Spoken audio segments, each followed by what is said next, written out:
As far as the cast of Real Genius goes, I think many people who loved this movie agree that the real star of the show was Val Kilmer, as Chris Knight, who pretty much steals every scene that he's in, and he has a certain charm and likability about him, despite being really sarcastic and even antagonistic. Yes, you can tell when watching Real Genius that Kilmer and his big 1980s hair were going places, and that one day he was going to be Jim Morrison and Batman. Yep, he went from Chris Knight to Dark Knight. However, before Kilmer was cast, another popular candidate to play the part was in fact John Cusack. Well, at least that's according to TVOvermind.com, and that Cusack chose to star in fellow wacky teen comedy Better Off Dead Instead, which is without a doubt a true underrated classic. But anyway, back on Real Genius. When Kilmer went to his audition for Real Genius, he went along in character as Chris Knight the whole time. When Kilmer turned up for the audition, Brian Grazer held out his hand and said, "Hi, I'm the producer." But Kilmer replied, "Sorry, but you look like you're 12. I like to work with men." As he felt that the character of Chris Knight isn't polite and that he is a prank-pulling smartass, and that this was how he was going to present himself at his audition. And, well, that seemed to have gotten him the part. Real Genius also features Walter Peck actor William Arthurton as this movie's douchebag, Professor Jerry Hathaway. And it's true, this man has no Bic. Yet throughout the movie, I never once see him using a Bic pen. Get it? He has no Bic. Number 7. The Karate Kid Connection. When it came to the role of the equally important character Mitch, the production wanted to cast a real-life genius in the part. They found this one whiz kid in particular who graduated college at the age of 14. But the problem was this real-life genius couldn't act, so it was decided to cast the part with an actor. And the part was cast with American actor Gabriel Jarrett, who I'll always know as that thug that Daniel LaRusso punches out in The Karate Kid 3. You know, the one whose nose he breaks? Yeah, that was him. And that's not the only Karate Kid connection, as Real Genius also features Yuji Okimoto as the character Fenton, who of course would go on to play Chozen in both The Karate Kid Part 2 and Cobra Kai. And in addition to that, there are two characters in the as-mentioned Cobra Kai series called Chris and Mitch, who are said to be named after the Chris and Mitch characters in Real Genius. What is going on here? Okay, at this stage, I'm starting to wonder if William Zabka is hiding in the background of Real Genius as an extra or something. On a serious note, going back to actor Gabriel Jarrett, although these days we don't really see him in too many movies, he is actually very passionate towards helping the deaf community, where according to Wikipedia, he frequently acts as a sign language interpreter. That's actually really nice. I really appreciate that. Number 6. Filming. The story of Real Genius is set in the fictional campus of Pacific Tech, which is based on real-life campus Caltech University. Two different locations were used to bring Pacific Tech to life, those being Pomona College and Occidental College, both of these colleges being located in California. The movie's director, Martha Coolidge, wanted to make sure that the science was as accurate as possible, given that a huge chunk of the movie was about laser beam technology. She apparently worked with scientists and military technicians as well as researching the CIA in order to make sure that the laser beam technology in the movie was as accurate as possible, and not just some made-up fantasy science. Interestingly, since making Real Genius, Coolidge has described how she's gotten letters from former college students whom have made claims in a situation of life imitating art that just like the plot of Real Genius, they too were exploited by colleges in order to make weapons for the government, and that they didn't realize it at the time. So although the plot can be seen as being amusing in Real Genius, the idea of this happening in the real world is kind of disturbing.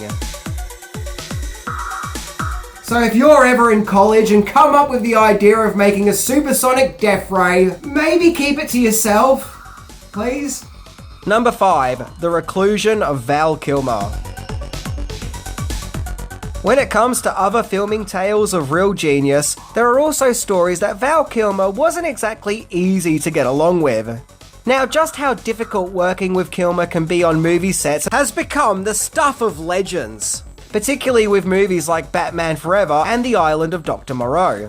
Heck, a huge chunk of the Island of Dr. Moreau documentary, The Island of Lost Souls, is dedicated to just how destructive Val Kilmer was to work with. From tales of him actively going against the movie's original director, to burning some guy's sideburn with a cigarette for no real reason whatsoever. However, jump all the way back to Real Genius in 1985, it seems that those difficulties may have already been present.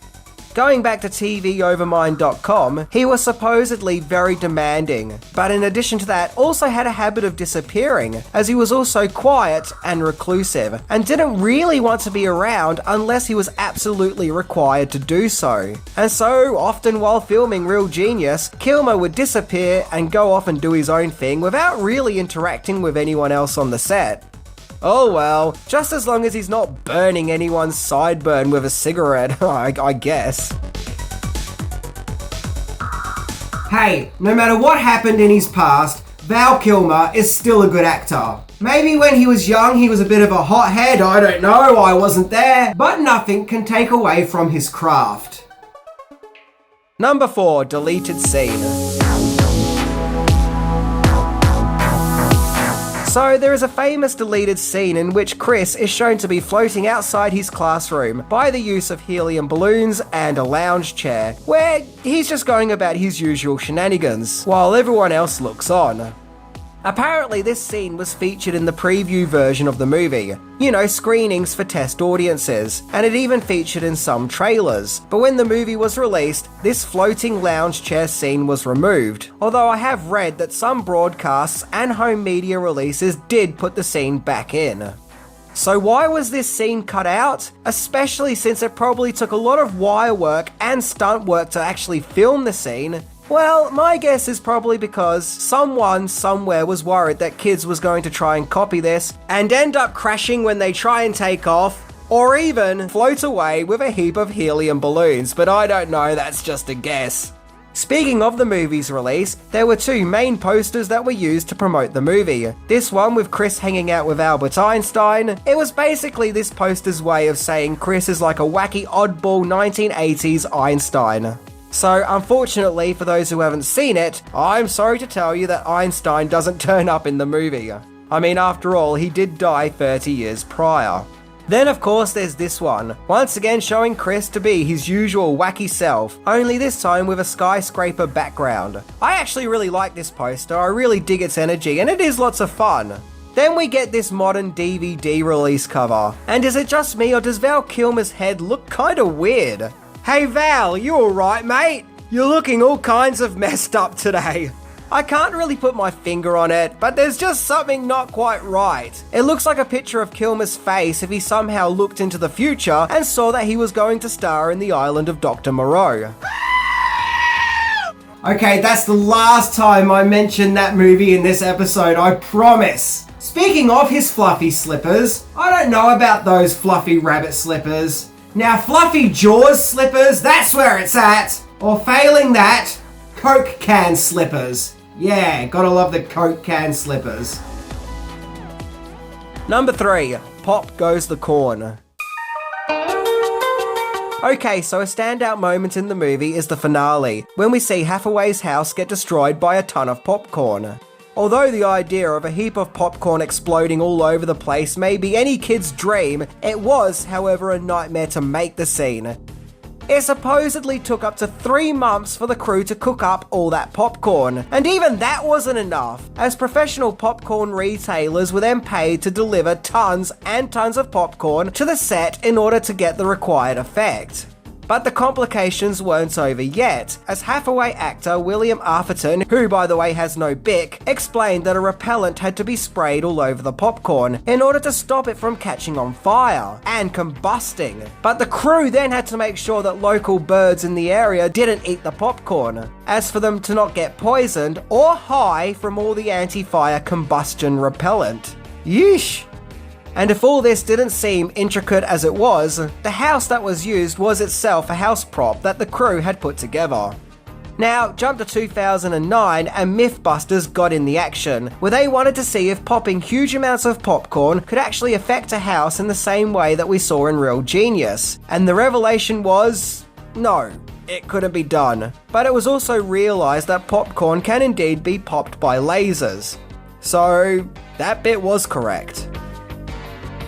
And so, because of that end scene, whenever I hear the Tears for Fears song, Everybody Wants to Rule the World, I automatically get really hungry for some popcorn. Yeah, thanks for that, real genius. Number 2, the promotion was ahead of its time.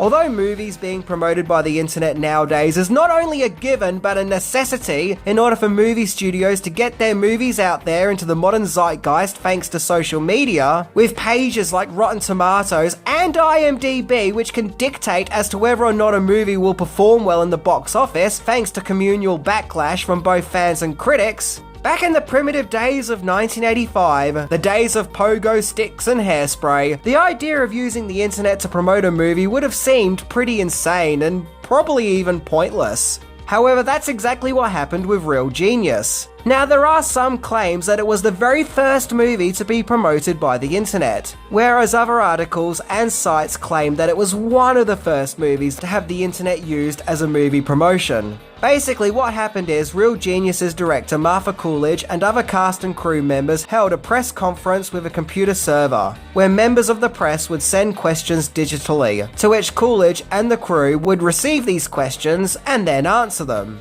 It sounds very primitive nowadays, especially now that we're living in a day and age where the internet basically rules the world and even to a degree has control over our very own lives. I guess we had to start somewhere, and Real Genius utilised the early days of the net in all its infancy. I guess it's kind of further proof that nerds really are ahead of their time. Number 1. Real Genius went up against another teenage science comedy. Okay, this is where things get interesting as far as what are the odds goes. On the account that Real Genius was released on August the 7th, 1985, just 5 days after another teen comedy that deals with science, that of course being Weird Science, which was released on August the 2nd. So the two movies were kind of going toe to toe to see which outrageous science creation teen comedy would be the true victor in the box office. Aside from the science element though, the movies weren't really all that similar. Weird Science took more of a fantastical approach, whereas things can just magically happen just because. Yes, it's possible to do all these outrageous things because magical science stuff.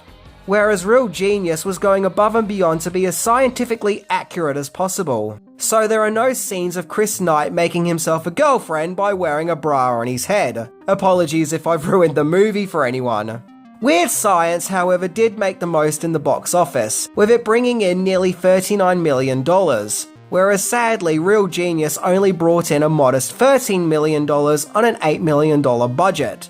So it did bring in some coin, but not a great deal.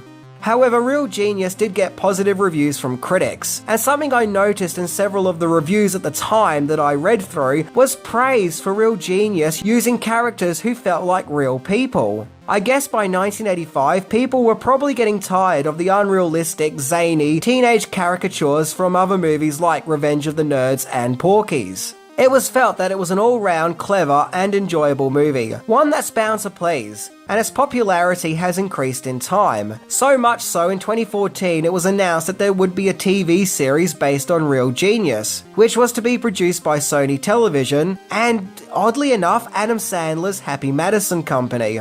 But as of yet, nearly 10 years later, this supposed TV show hasn't materialised, and, well, it doesn't need to, as we'll always have the original movie, with all its laser beam, science, and big hair glory.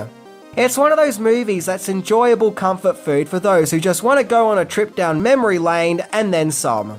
To sum it up, Real Genius is just one of those lovable movies from the 80s that has brought people lots of joy back then, and continues to bring people lots of joy now. Probably even more so.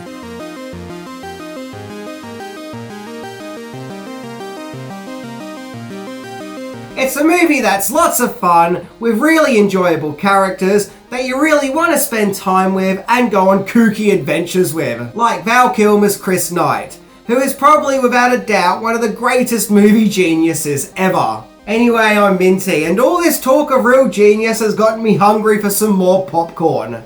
See ya!